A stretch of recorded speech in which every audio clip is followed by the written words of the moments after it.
नमस्कार छात्रों, आज आपका सेशन है क्लास 8 का पहला चैप्टर साइंस का फसल उत्पादन एवं प्रबंधन, जिनका हम दीर्घोत्तरीय प्रश्नोत्तर लेकर आए हैं। तो चलिए वीडियो को शुरू करते हैं। तो हमारा सवाल है, फसल किसे कहते हैं, इसके विभिन्न प्रकारों का वर्णन करें। आखिर फसल किसे कहते हैं और इनकी कितने प्रकार होती है, इनका हम वर्णन करेंगे। सबसे पहले हम जानेंगे कि फसल आखिर किसको कहते हैं। तो यहाँ हमारा सवाल, पहला सवाल है, हम इतना को सॉल्व करेंगे कि फसल किसे कहते हैं। तो पहला है, हम इसमें फसल किसे कहते हैं। तो फसल हम भोजन प्राप्ति के लिए जब हम एक ही प्रकार के पौधे किसी स्थान पर बड़े पैमाने में, बड़े मतलब बहुत विशाल पैमाने पर उगाया जाता है, तो उस पौधे से वो जो हमारे बड़े पैमाने पे उपजाऊ होती है, तो उस पौधे को फसल कहा जाता है। यानी कि बड़े पैमाने पे उगाया गया जो बीज होता है, जो बड़े पैमाने में उगाया गया एक ही प्रकार के बीज को जो उपजा के जो फसल होती है, वो हमारा फसल कहलाता है। तो सिंपल आप लिख सकते हैं, भोजन की प्राप्ति के लिए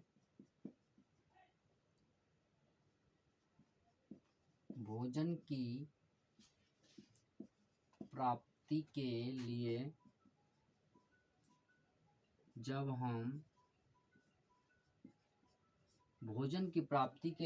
हम एक ही प्रकार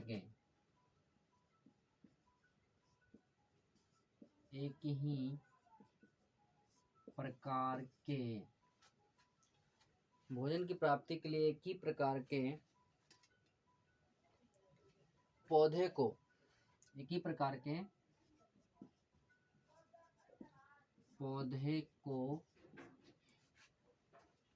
बड़े पैमाने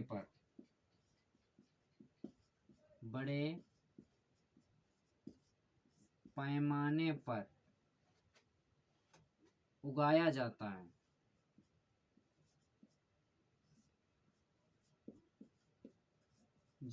है, तो उस फसल को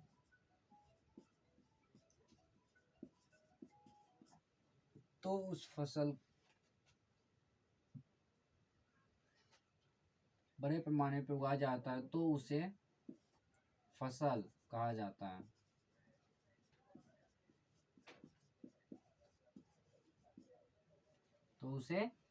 कहा जाता है। भोजन की प्राप्ति के लिए जब हम एक ही प्रकार के पौधे को बड़े पैमाने पर उगाया जाता है, तो उसे हम फसल कहते हैं। भोजन की प्राप्ति के लिए जब हम एक ही प्रकार के पौधे को किसी स्थान पर बड़े पैमाने पर उगाया जाता है, तो उसे हम फसल कहते हैं, यह कहा जाता है। इन फसलों से हमें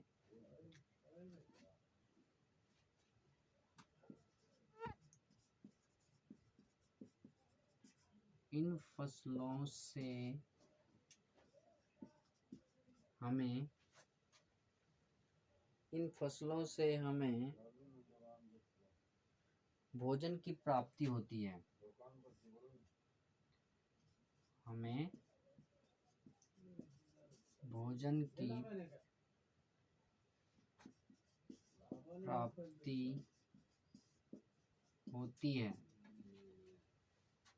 सबसे पहले भोजन की प्राप्ति के लिए जब हम देख रहे हैं, भोजन की प्राप्ति के लिए जब हम एक ही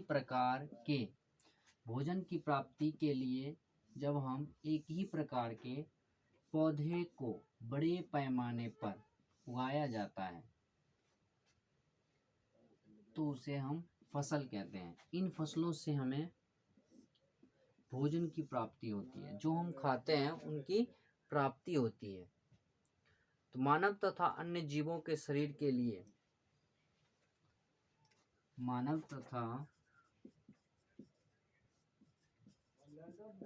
मानव तथा अन्य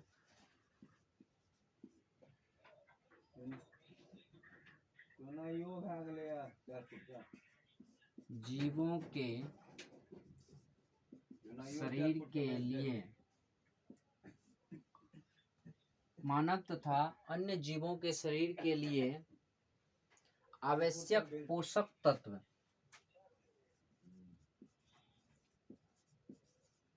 आवश्यक पोषक तत्व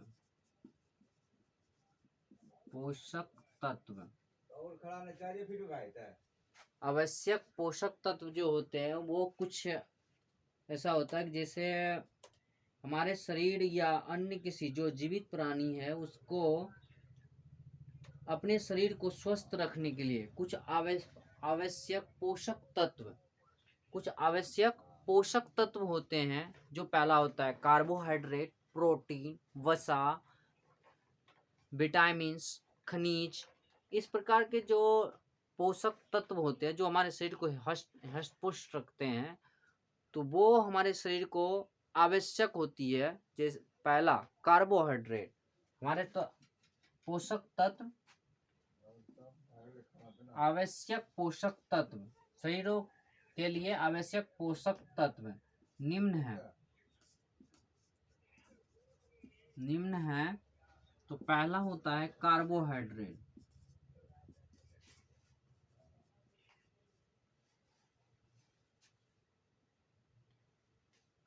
कार्बोहाइड्रेट।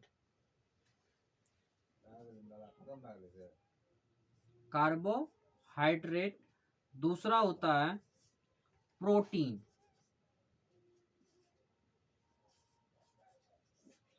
तीसरा होता है वसा। चौथा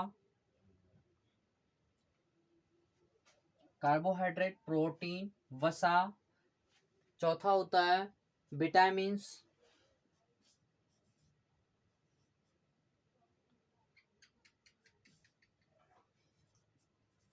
और पांचवा जो होती है वो होता है खनिज।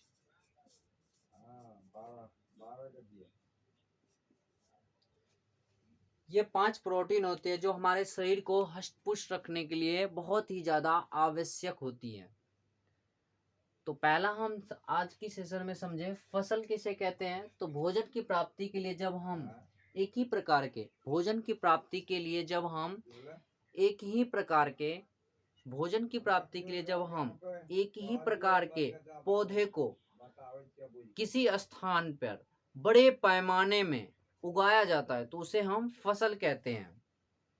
और इन फसलों से हमें भोजन की प्राप्ति होती है और हमारे शरीर को हष्ट पुष्ट रखने के लिए 5 तत्वों की आवश्यकता होती है। जो पहला होता है कार्बोहाइड्रेट, प्रोटीन, वसा, विटामिन्स और 5वीं होती है खनिज। ये 5 जो प्रोटीन है ये सबसे बेस्ट प्रोटीन है जो हमारे शरीर को हष्ट पुष्ट रखने के लिए बहुत ही ज्यादा आवश्यक होती है।